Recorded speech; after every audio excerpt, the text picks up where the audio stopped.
Cuando pensamos en las personas más malvadas y ávidas de poder del Imperio Romano, inmediatamente pensamos en personas como Riquima o emperadores brutales como Cómodo o Calígula. Pero a veces tendemos a olvidar que durante 340 años hubo una organización militar dentro de Roma que ascendió a tal poder que realmente a veces decidiría el destino de todo el imperio. A veces asesinaban a emperadores con los que no estaban contentos. En otras ocasiones, elegirían a nuevos emperadores con los que estaban más contentos y si dejaban de estar felices con ese emperador en particular. No dudarían en eliminarlo y elegir a otro.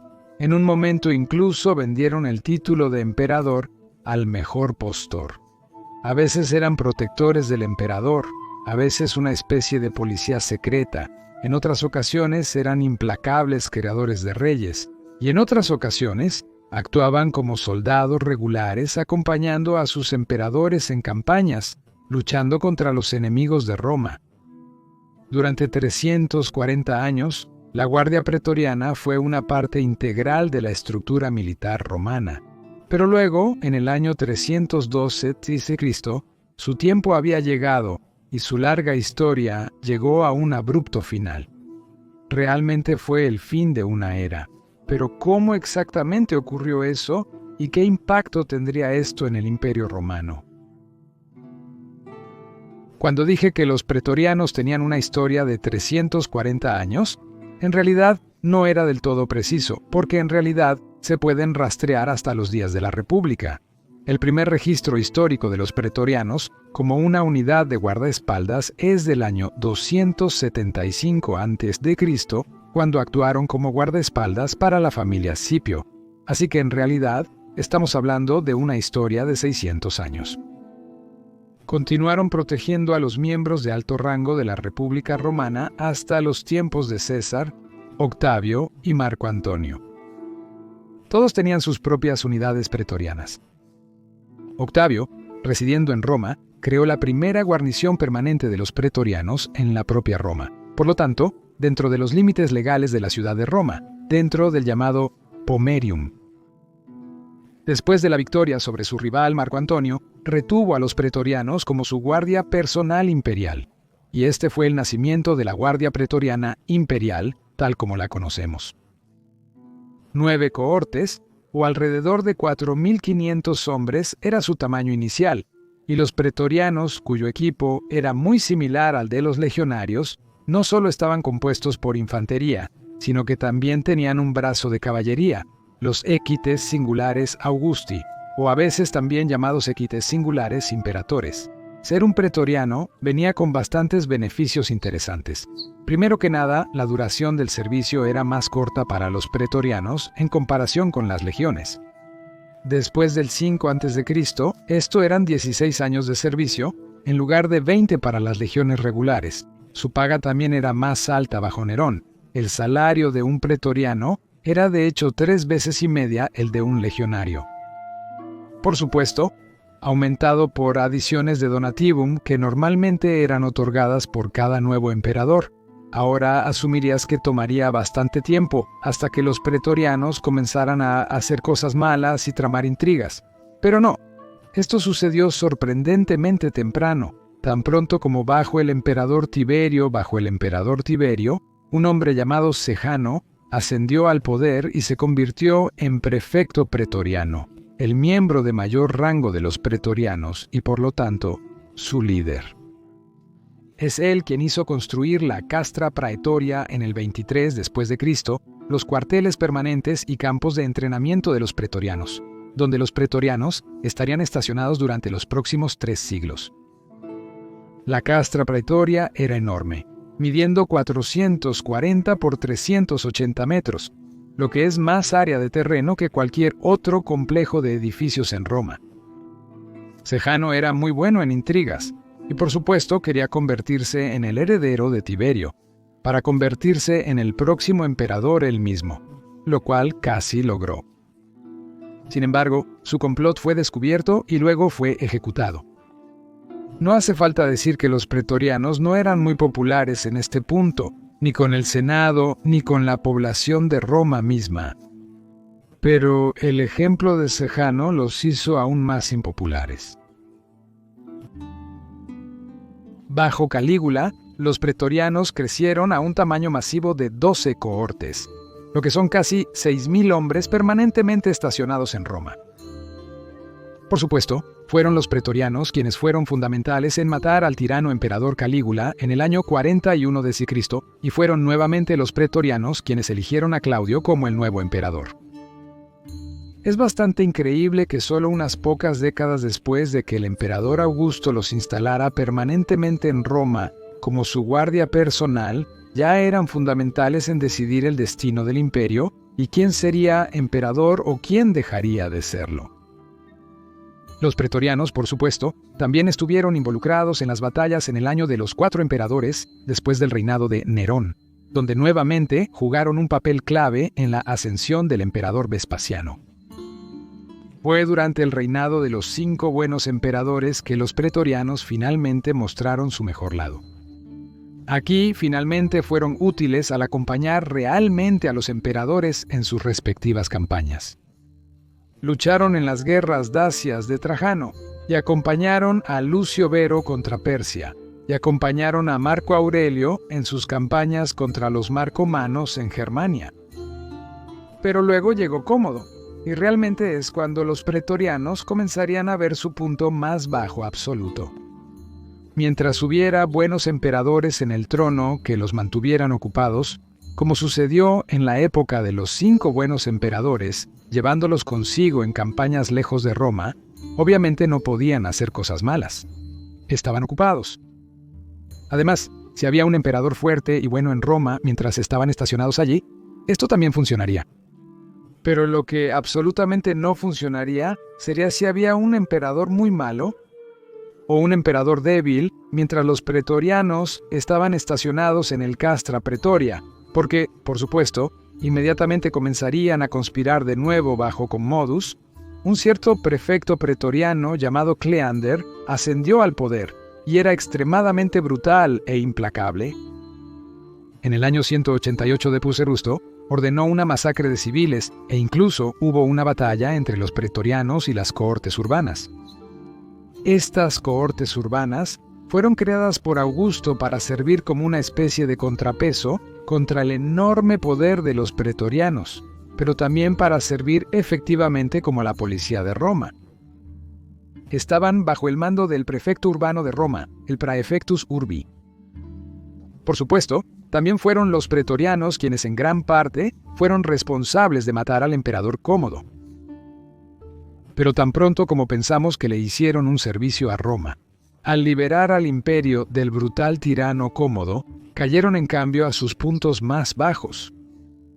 Porque el reinado de Cómodo fue tan malo, que cualquier respeto por la posición de emperador se había erosionado, y por eso mataron al emperador Publio Helvio Pertinax, porque las finanzas del Estado habían sido arruinadas por el reinado extravagante de Cómodo, y por lo tanto, el pobre hombre pensó que ahorrar algo de dinero sería una buena idea.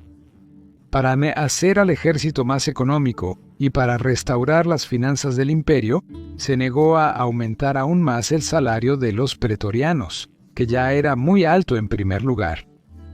Los pretorianos habían sido tan mimados que esto los enfureció mucho. Y así, unos cientos de ellos asaltaron el palacio imperial, en la colina palatina, y mataron al emperador. Este fue el punto más bajo absoluto de los pretorianos. Pertinax era un buen emperador que podría haber hecho algunas cosas interesantes con el Imperio Romano, pero supongo que nunca lo sabremos. ¿Qué cosas habrían sido bajo Septimio Severo? Volvieron a hacer campañas, fueron nuevamente los pretorianos quienes terminaron con el emperador Caracalla. También fueron los pretorianos quienes terminaron con el Agábalus. Bajo Maximus Thrax, los pretorianos volvieron a hacer campañas activamente, esta vez profundamente en Germania. Durante la crisis del tercer siglo, los pretorianos volvieron a hacer algunas cosas notables. En 249, fueron ellos quienes asesinaron a Philippus II, el hijo de Philippi Arab. Bajo el emperador Aureliano, volvieron a ser útiles de repente, porque estaban con él luchando contra el imperio palmireno que se había separado, y así ayudando a asegurar una victoria importante para el imperio romano. fue bajo el emperador Diocleciano, en 284 d.C., que los pretorianos perderían, por primera vez en 300 años, una parte significativa de su poder. Diocleciano eligió no residir en Roma, quizás porque no le gustaba mucho vivir cerca de los pretorianos. Ciertamente recordaba que muchos emperadores habían encontrado un final prematuro a manos de esas temidas tropas. No obstante, a pesar de esta pérdida de poder, aún continuaron. En 297, acompañaron al emperador Maximiano en su campaña contra los bereberes, donde se aventuró profundamente en territorio enemigo, devastando las tierras centrales de las tribus bereberes y conduciéndolas de vuelta al desierto del Sahara. Hubo una entrada triunfal en 298 en Cartago para conmemorar esta victoria en la que también participaron los pretorianos. A principios de los 300, Galerio intentó disolver la guardia pretoriana, por lo que ordenó a su emperador Junior Severo cumplir con esta tarea. Ahora era otro acto notable de los pretorianos que haría historia. Para evitar su disolución por orden de Galerio, se volvieron hacia Maxentio y lo proclamaron nuevo emperador el 28 de octubre del año 306 d.C. Fue entonces durante estos años que una vez más, como en los viejos tiempos, los pretorianos estaban completamente estacionados en la Castra Pretoria. Podemos suponer un total de probablemente alrededor de 5.000 hombres, por lo tanto, aproximadamente el tamaño de una legión completa. Fue durante estos años, desde 306 hasta 312 d.C., que parecía como si Roma volvería a su antiguo pasado. Era casi como si el tiempo hubiera retrocedido a los días del propio Augusto. Una legión pretoriana completa estaba estacionada en la Castra Praetoria, y había una gran actividad de construcción en Roma, no vista desde los días del emperador Trajano. Y los pretorianos eran extremadamente leales a Maxentius, lo cual es bastante sorprendente dada su naturaleza volátil. Esto significa que Maxentius debió haber sido un personaje bastante impresionante para comandar su lealtad total. Pero no iba a durar.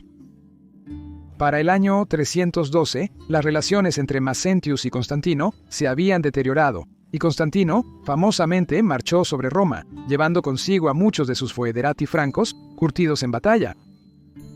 Maxentius se encontró con Constantino exactamente el día de su ascenso al trono, el 28 de octubre, y así se produjo la legendaria batalla del puente Milvio. Esta no fue solo una batalla entre lo viejo y lo nuevo, sino realmente una batalla por la supervivencia de Roma misma como centro del mundo. También fue una lucha para los pretorianos, quienes habían dominado la historia romana durante 340 años. Realmente estaban luchando por su supervivencia y lucharían hasta el amargo final. Se dice que mantuvieron su posición en la batalla, sin huir, luchando por el honor de Maxentius, el emperador a quien tenían que agradecer por su existencia continua. Pero las tropas foederati, endurecidas en batalla de Constantino del Rin, simplemente habían visto más luchas en sus días y por lo tanto eran más experimentadas. Y por lo tanto, la mayor parte de los pretorianos fueron asesinados en ese fatídico día, el 28 de octubre 312 d.C.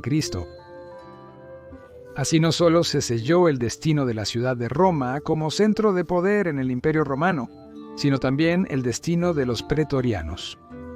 Porque el resto de ellos que sobrevivió fue considerado demasiado peligroso por Constantino, ya que seguían siendo leales a Maxentius. Y así los disolvió, enviando a los pretorianos supervivientes a diferentes partes del imperio, incorporándolos a varias otras legiones. Y la Castra Praetoria la arrasó hasta el suelo, y en esa área ordenó la construcción de al menos una nueva iglesia. Terminó con el régimen de los pretorianos, quienes a veces eran soldados temidos en los campos de batalla, en otras ocasiones creadores de emperadores, pero en otras ocasiones nuevamente terminadores de emperadores. Habían dominado la política romana durante siglos, dando forma al imperio romano que conocemos. Las Scholae Palatinae, sobre las que hice otro video, ahora serían la guardia personal del emperador. Pero, intervino el poder militar en la política romana. ¿Ahora terminó con la disolución de los pretorianos? Bueno, este podría haber sido el momento en que Roma se habría liberado de algún tipo de dictadura militar. Pero Constantino cometió un error crítico. Sí, terminó con los pretorianos, pero creó el puesto de Magister Militum, el general supremo de las tropas romanas, y desafortunadamente, en el oeste solo habría un Magister Militum, según el decreto de Constantino. ¿Y entonces qué pasó? Ahora lo que sucedió fue que, en lugar de que los pretorianos forjaran el destino de los emperadores, habría un poderoso general forjando el destino de los emperadores. Ya a principios de los 390, un Magister Militum llamado Arbogast estaba actuando como hacedor de emperadores en el oeste.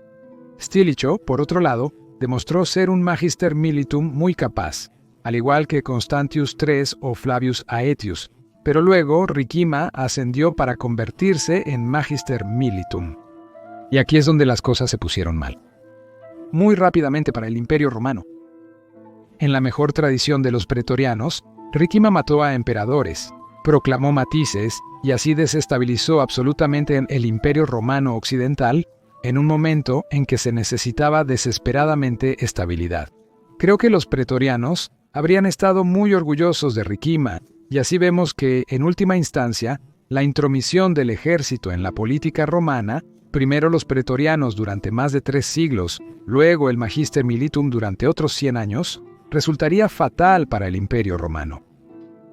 Porque mientras Roma era fuerte, este entrometimiento podía ser absorbido por el imperio. Pero cuando Roma era débil, resultaría desastroso. Si te gustó este video, considera apoyar este canal a través de Patreon o mediante la membresía de YouTube, porque es tu apoyo lo que hace posible este canal. Tendrías mi más profunda gratitud y me gustaría agradecer especialmente a nuestro nuevo miembro Kaisar Eloa Gaming. Muchas gracias Eloa Gaming por apoyar este canal. El propio Majorian estaría orgulloso. Y por supuesto, quiero agradecer a todos los que apoyan mis veganos de cualquier manera. Ustedes son increíbles. Y si quieres aprender más sobre Ricimer, puedes ver este video en la esquina superior derecha. Pero si quieres aprender más sobre el emperador Maxentius, la última esperanza de Roma, un emperador muy subestimado, puedes ver el otro video en la esquina inferior derecha. Digo gracias de nuevo a todos los amigos de la historia romana, gracias Tibiago y Bene Valete.